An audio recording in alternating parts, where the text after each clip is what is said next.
Mark Williams claimed a stunning third world title after winning the Golden Oldie Crucible final.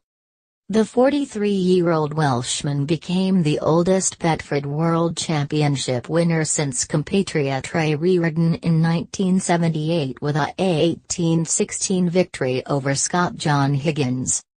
Williams almost quit the sport last summer after a decade of poor form, and failing even to qualify for the blue-riband tournament.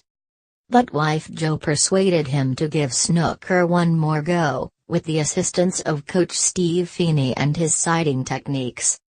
And a record 15 years after his previous success in 2003, the left-hander once again got his hands on the famous silver trophy, and pocketed a huge £425,000 check.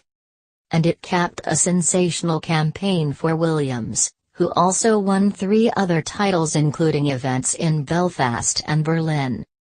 The showpiece between two of the class of 1992 had captured the imagination, with a third of the Holy Trinity that turned pro 26 years ago, Ronnie O'Sullivan, watching on.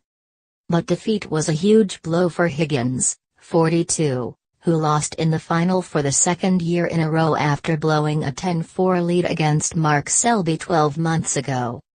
He had been hoping to win a 5th world title, a record 20 years after his first, and also equal the Crucible trophy tally of O'Sullivan. The famously laid-back Williams started the first day of the final eating a kebab at 2:30 am after his late-night Saturday semi-final finish.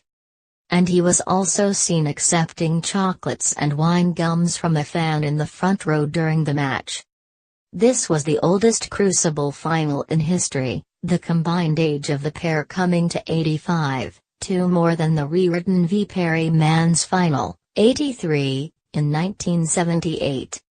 The players resumed yesterday with Williams 10-7 up and most expecting an immediate Higgins fight back. Instead, the Welsh wizard forged further clear, taking his winning run of frames to 7 and establishing a 14-7 lead helped by breaks of 61, 56, 69, 56 and 52. But Higgins remains an opponent that can never be written off, much like the Germany football team. And a break of 67, a brilliant clearance of 72 to steal another frame, and a failed 147 attempt falling down on 80 brought him back to 14-10 adrift.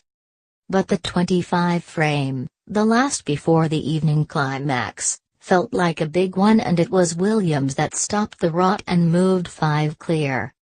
As the pair emerged to a standing ovation, Higgins knew he had to come out firing, and the Scot ruthlessly took advantage of some Williams errors. A missed black allowed him to make a break of 131, and though Williams was well ahead in both of the next 2, Higgins pounced to win them both before closing to 15-14 at the mid-session interval.